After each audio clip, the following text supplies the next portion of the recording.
नमस्कार, Rajesh sir classes में आपका स्वागत है। आपके सामने यूपी बोर्ड कक्षा 10 गणित का पेपर 2023 का इस वीडियो में मैं इस पेपर का हल बताऊंगा। तो देखिए पेपर का पहला पेज, अनुक्रमांक, यहाँ अपना रोल नंबर लिखेंगे, यहाँ नाम लिखेंगे, ये विषय कोड, ये जो कि आपको कॉपी में लिखना पड़ता है। 2023 गणित, समय 3 घंटे 15 मिनट, पूर्णांक 70।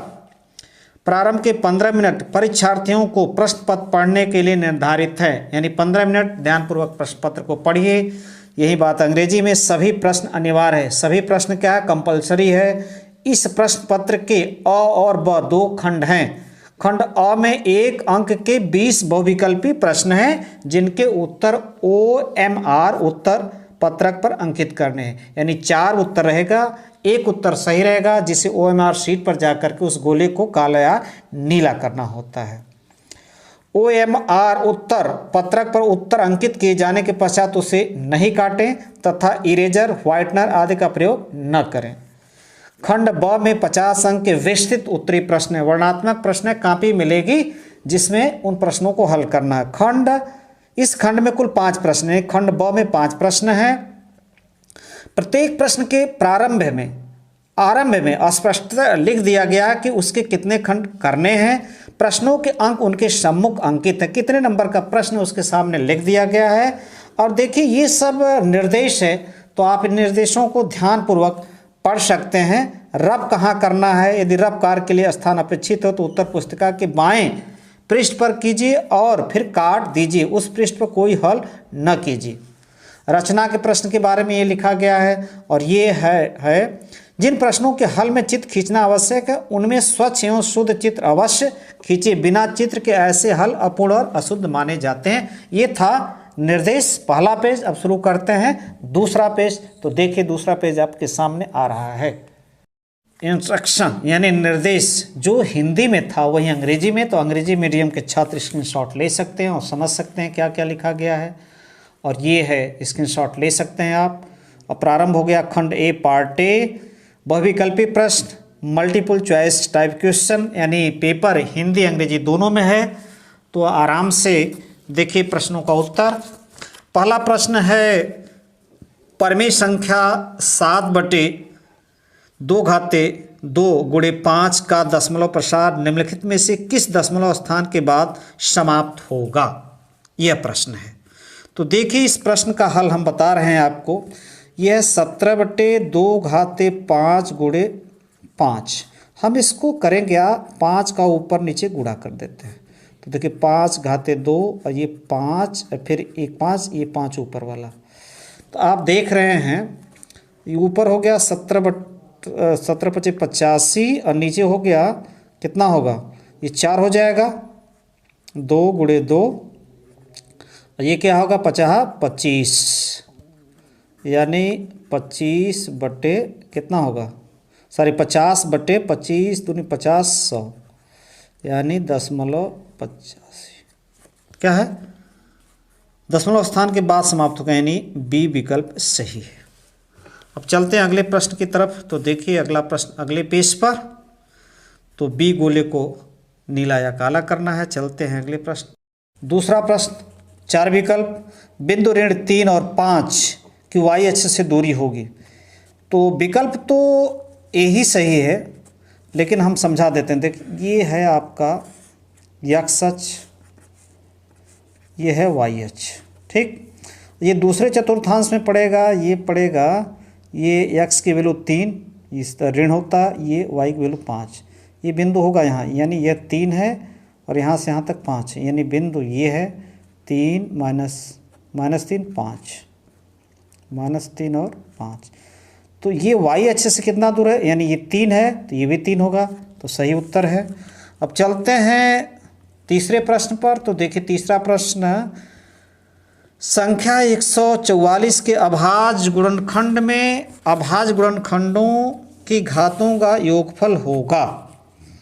तो देखिए 144 है, 16 × 144, यानी 2 × 2 × 2 × 2 × 3 × 3। तो 2 घाते 4 और 3 घाते 2। अभाज्य गुणनखंड हो गए घात, तो इसका घात 4 इसका 2 यानी बराबर 6। तो सही विकल्प क्या है? डी है। अब चलते हैं अगले प्रश्न पर। तो देखिए अगला प्रश्न चौथा, ये आपके सामने है। तो दिया गया है लॉस 132 और 288 का 3168 मॉस निकालना है हमें। तो देखिए इस प्रश्न का उत्तर अंग्रेजी हिंदी दोनों में है दिया गया है। तो लॉस हम जानते हैं, लॉस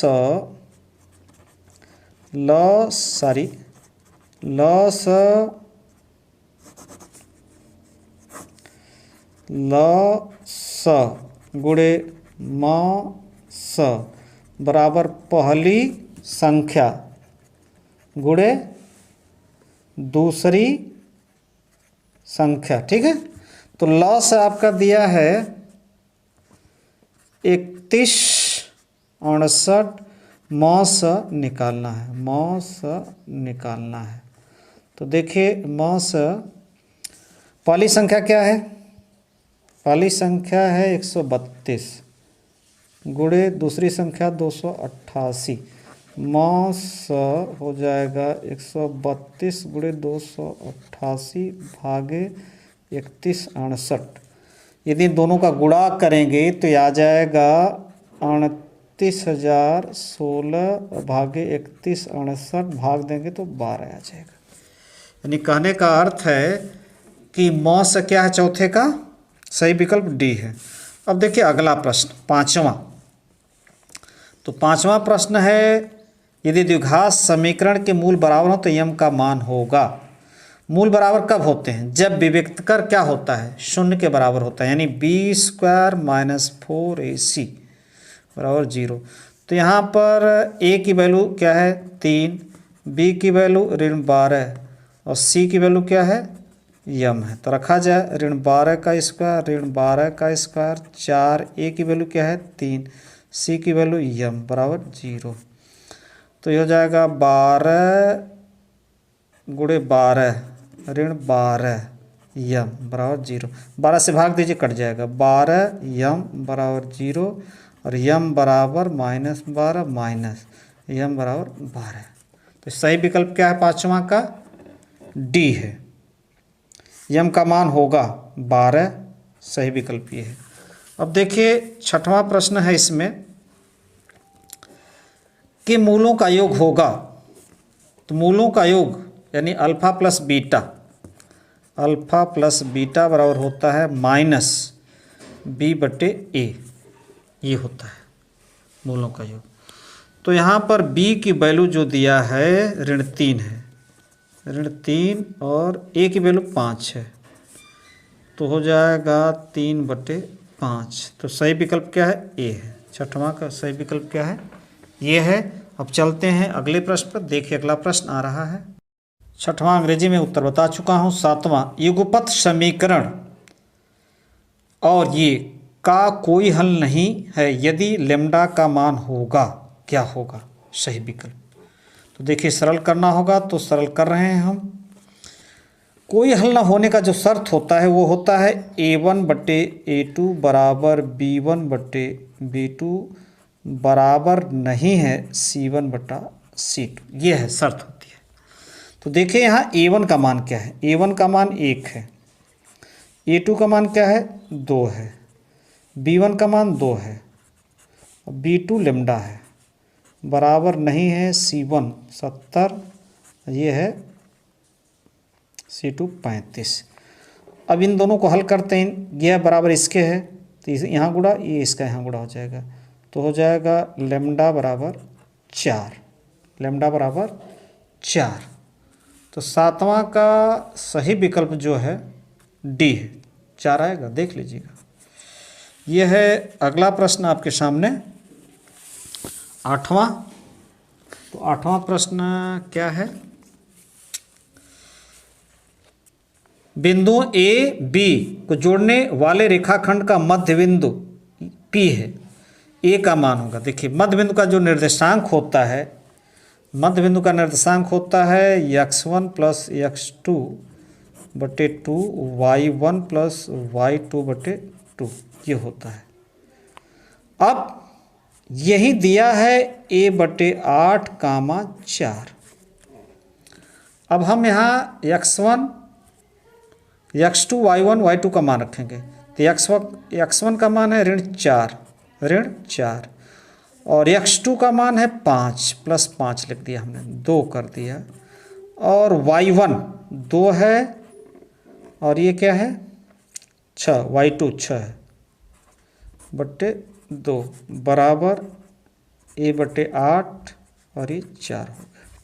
तो देखिए इसको सरल करेंगे तो आ जाएगा 1/2 ये 4 a बटे 8 कामा 4, यानी यह बराबर है, ये भी बराबर होंगे, यानी x की वैल्यू दोनों तरफ 1 होना चाहिए, y की वैल्यू जैसे सेम है 4 है। तो इसका मतलब a बटे 8 बराबर हम लिख देंगे 1/2, यानी a बराबर 8/2 बराबर 4। तो सही विकल्प है डी। 8वां का सही विकल्प क्या होगा? 8वां का सही विकल्प है, ये 2 से भाग दे देंगे तो आ जाएगा डी विकल्प सही है। डी विकल्प यहाँ पर सही है। अब चल रहे हैं अगले प्रश्न पर। तो देखिए अगला प्रश्न ये अंग्रेजी में है और ये 9वां प्रश्न आ गया आपके सामने। तो 9वां प्रश्न देखिए, दिए गए चित्र में ABC के आधार BC के समानांतर रेखाखंड PQ खींचा गया है। PQ संबंध BC एक संबंध 3 हो तो AP और PB का अनुपात होगा, ये हमें निकालना है। तो देखिए यहाँ पर 2 समरूप त्रिभुज हैं। एक समरूप त्रिभुज है ABC और दूसरा समरूप त्रिभुज है APQ। समरूप त्रिभुज की भुजाओं में समरूप त्रिभुज की भुजाएं समानुपाती, यानी सभी भुजाओं में एक ही अनुपात होता है। तो देखिए यह भुजा किस में है, यह भुजा किस में है, इसमें है, और ये भुजा किस में, इसमें, यानी इन्हीं दोनों का अनुपात यानी PQ बट्टे BC कितना दिया है 1/3। हमें निकालना क्या है, AP संबंधे PB। अब हमें मालूम क्या है, इन भुजाओं का अनुपात, यानी एक भुजा का अनुपात मालूम है तो दूसरे भुजा का अनुपात भी यही होगा। तो हमें देखिए मालूम यहाँ क्या है,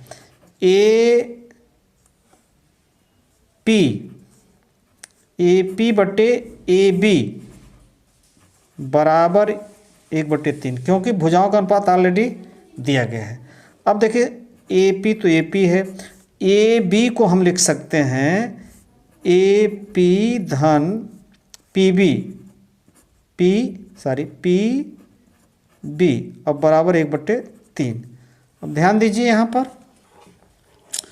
तो गुणा कर दीजिए तो यहाँ हो जाएगा, यहाँ आ जाएगा 3AP बराबर AP धन PB। एक AP कट जाएगा, यहाँ 2AP बचेगा और यहाँ PB बचेगा। अब भाग दे दीजिए AP बटे PB और 2 का भाग दे दीजिए 1/2, यानी AP संबंधे PB बराबर 1 संबंधे 2। सी विकल्प सही है। इतना बड़ा प्रश्न है। अब चलते हैं 10वें प्रश्न पर। तो देखिए 10वां प्रश्न आपके सामने, 9वां जो अंग्रेजी में बता चुका हूँ। 10वां प्रश्न है, त्रिभुज ABC में, त्रिभुज ABC में AB बराबर 6 कड़ी में 3 सेमी, AC बराबर 12 सेमी, BC बराबर 6 सेमी, तो कोण B का माप होगी। फिलहाल उत्तर तो B से ही है, लेकिन समझा देते हैं। देखिए त्रिभुज दिया है ABC, AB क्या है, AB आपका 6√3 दिया है, और AC AB हो गया, और AC इसका मतलब इधर से जाएगा, AC है 12 और BC है 6, BC है 6। अब यदि देखिए इस भुजा का वर्ग करिए, इस भुजा का वर्ग करिए, इस भुजा का वर्ग करिए, इन दोनों का योग इसके बराबर हो जाएगा तो ये समकोण त्रिभुज बनेगा। तो देखिए 12 का वर्ग हो जाएगा 144, इसका वर्ग हो जाएगा 6 6 का 36 गुणे 3 बराबर 72, नहीं सॉरी 108 होगा, 108 होगा। इसका वर्ग करेंगे तो, और ए बी स्क्वायर मान लें, और बी सी स्क्वायर करेंगे तो 6 का वर्ग हो जाएगा 36, जोड़ेंगे दोनों को तो 144, यानी इसका वर्ग धन इसका वर्ग बराबर इसके वर्ग के, यानी यह समकोण त्रिभुज है 90। तो सही विकल्प ये है। अब देखिए 11वां आसान प्रश्न है, दो समरूप त्रिभुजों के क्षेत्रफलों का अनुपात यानी A1/A2 बराबर है 16/25 अनुपात ही, इसे ऐसे भी लिखेंगे। संगत भुजाओं का अनुपात होगा, तो संगत भुजाओं का अनुपात क्या होता है, यदि भुजाएं मान लीजिए साइड S1 S2 है तो इन्हीं का वर्गमूल हो जाएगा, A1 A2 का वर्गमूल हो जाएगा, यानी 16 क्या होगा 25 ना, 4/5 यानी 4/5, 4/5 यानी 20 सही है। यानी 11 का कौन सा सही हो गया, 20 सही है, 11 का 20 सही है। अब चलते हैं अगले प्रश्न पर। तो देखिए अगला प्रश्न 12वां प्रश्न आपके सामने आ गया। चित्र में ए बी बराबर 3 ए सी बराबर 6 ये दिया गया है, चित्र देख सकते हैं आप।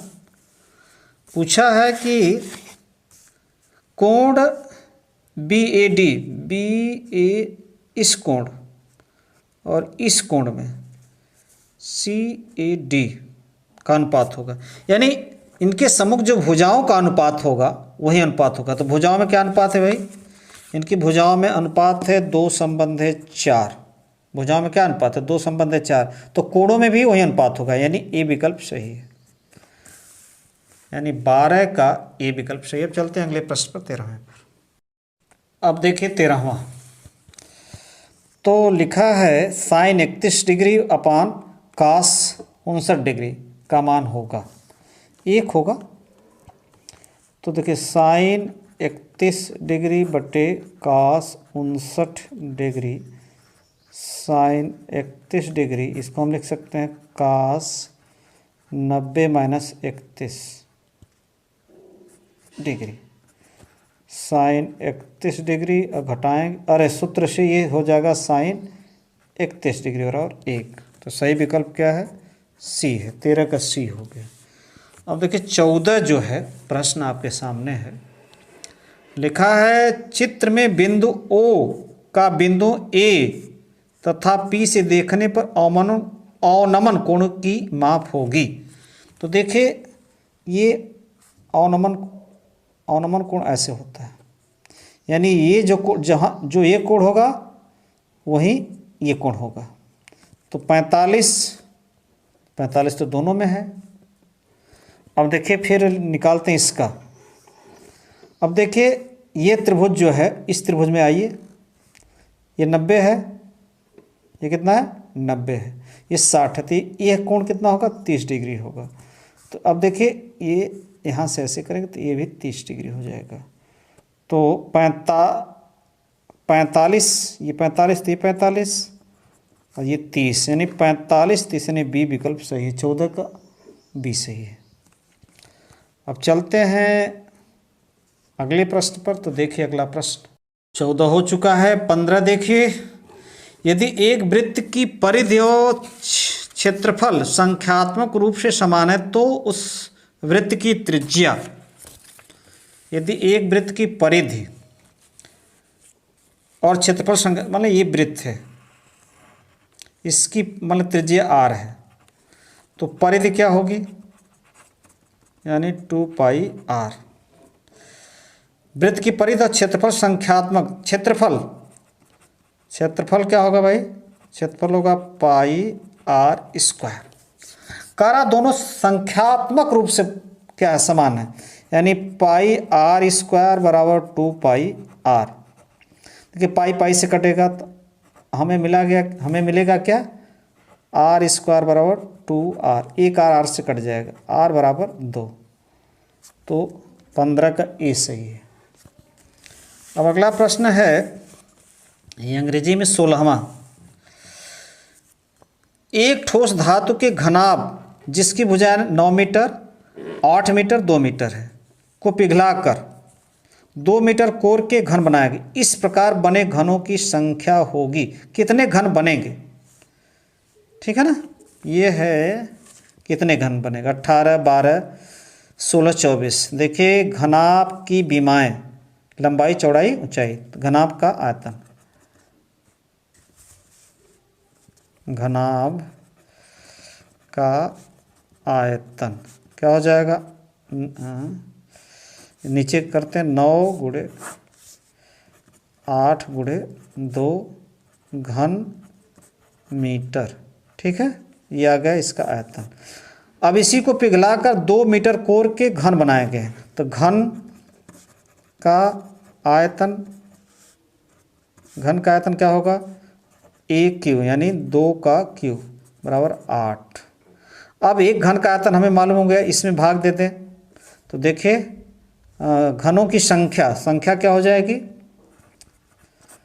संख्या निकालना चाहेंगे तो इसमें भाग दें, 9 गुणे 8 गुणे 2 बटे 8, 8 8 से कट गया, 9 दूनी 18, तो सही विकल्प क्या है, पहला ही सही है।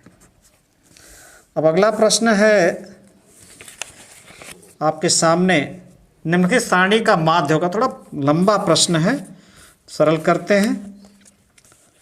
ये है वर्ग अंतराल, तो वर्ग अंतराल 0, 10, 10, 20 और 20, 30, 30, 40, 40, 50।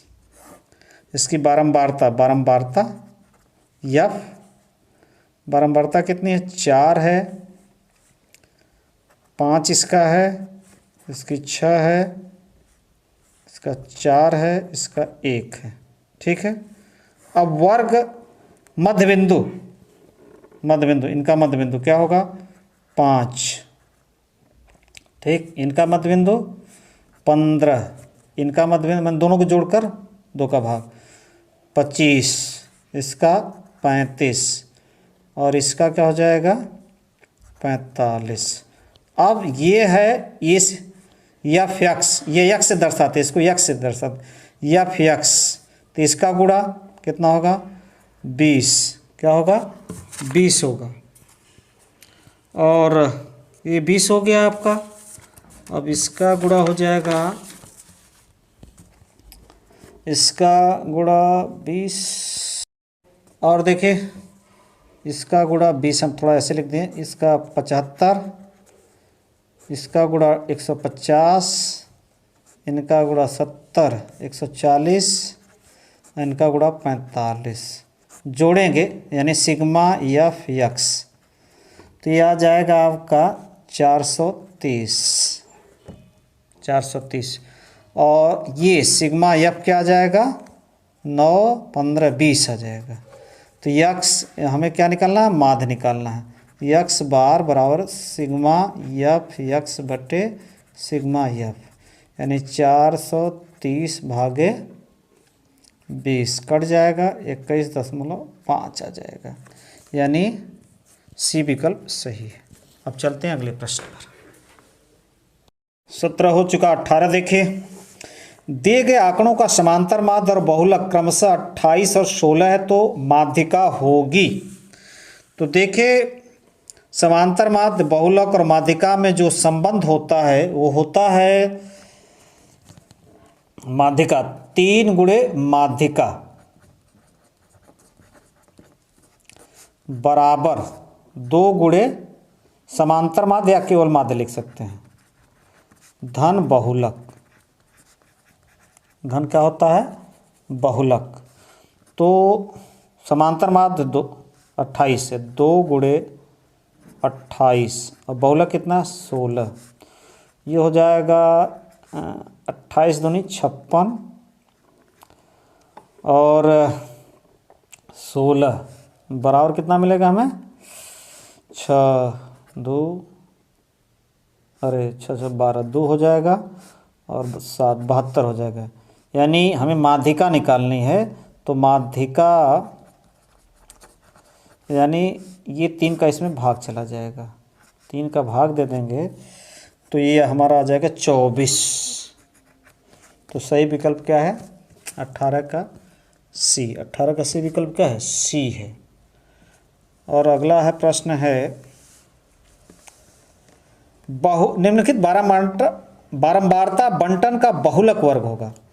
बहुलक वर्ग जिसमें जिसकी बारंबारता अधिक होती है, 8 7 है, इस वर्ग का 8, ये 8, यानी बहुलक वर्ग क्या है, 3 5, यानी बी विकल्प सही है।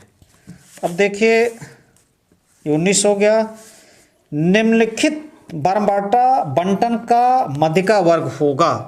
तो विकल्प तो बता देते हैं हम, बी ही होगा क्योंकि हम सरल कर चुके हैं, लेकिन आपको भी सरल दिखाते हैं कैसे सरल किया जाएगा इस प्रश्न को। बी विकल्प ही सही है, लेकिन सरल कैसे करेंगे आप।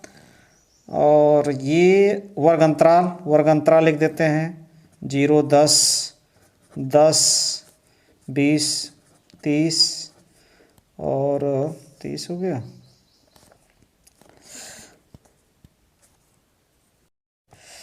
ये फिर है 30 40 50, ये हो गया। देखिए अब इसका बारंबारता यानी यफ,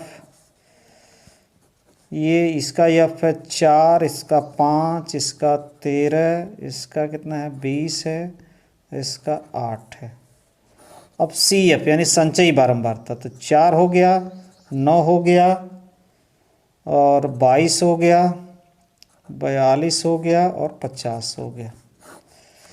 यो कितना है 50, 50 का आधा, 50 में 2 का भाग देंगे तो आएगा 25।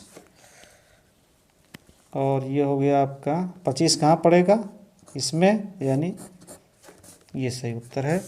ये हुए बहुविकल्पी प्रश्नों का हल। अब चलते हैं अगले प्रश्न पर। तो देखिए अगला प्रश्न कैसे, खंड ब पार्ट बी विस्तृत उत्तरी प्रश्न, सभी खंड कीजिए। यानी इसमें कितने खंड है, A B C D E F. तो ए से डी तक स्क्रीनशॉट लीजिए, हल कीजिएगा अपने से, और फिर यहाँ से लीजिए स्क्रीनशॉट, और यही बात अंग्रेजी में लिखी गई है, इसका भी स्क्रीनशॉट लीजिए। चलते हैं अगले पेज पर। तो देखिए अगला पेज पर कैसे प्रश्न है। दूसरा प्रश्न, किन्हीं 5 खंडों को हल कीजिए, 4-4 नंबर के हैं। प्रश्न आसान है, आपके सामने है और स्क्रीनशॉट लेकर हल कीजिएगा। सी तक लीजिए, हम बढ़ रहे हैं आगे। अब देखिए आप लीजिए डी से लेकर यप तक, डी से लेकर यप तक, ठीक है। फिर से देखते हैं, ये स्क्रीनशॉट लीजिए, फिर यहाँ से ये लीजिए, और ये अंग्रेजी में वही बात है, डू एनी 5 पार्ट्स। अब चलते हैं अगले पेज पर। तो अगला पेज भी आपके सामने आ गया, 11वां, देख सकते हैं वही बात अंग्रेजी में है। और तीसरा, निम्नलिखित समीकरण युग्म को हल कीजिए। यह करना है अथवा ये करना, ध्यान दीजिएगा। तीसरा में 6 नंबर का है, या तो यह करना या तो यह करना है। देखिए ये करना है अथवा ये करना, वही बात अंग्रेजी में लिखी गई है, वही बात क्या है अंग्रेजी में है। स्क्रीनशॉट ले सकते। चौथा भी देखिए, या तो ये कीजिए या तो ये कीजिए, 6 नंबर का है, 6 नंबर का है। अब चलते हैं अगले पेज पर। चौथा स्क्रीनशॉट अंग्रेजी में। अब 5वां प्रश्न आपके सामने, या तो ये करना या तो ये करना है।